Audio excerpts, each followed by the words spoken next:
రాజుని పోలీసులు తీసుకెళ్తూ ఉంటారు. అప్పుడు అప్పు నన్ను నమ్మండి, నేను మళ్ళీ తీసుకువస్తాను అని అంటుంది.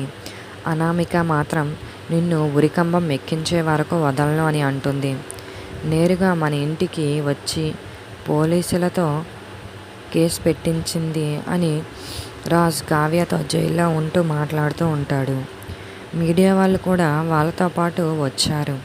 ఇవి అన్నీ ప్రీ ప్లానడ్గా కాకపోతే మరి ఏమిటి, ఇవన్నీ క్షణాల్లో జరిగిపోయాయి అని అంటాడు రాజ్ కావ్యతో.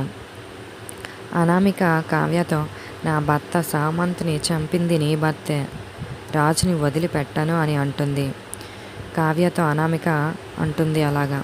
అప్పుడు కావ్య, నిజం చీకటిలో ఉన్న బయటకి వచ్చినప్పుడు నిప్పు లాంటిది, అది ఆ చీకట్లను చీల్చుకుంటూ బయటికి వస్తుంది అని కావ్యతో అంటుంది. కావ్య అనామికతో అంటుంది, త్వరలోనే రాజ్ అంతకుడు అని కోర్టు తీర్పిస్తుంది అని అనామిక కావ్యతో అంటుంది.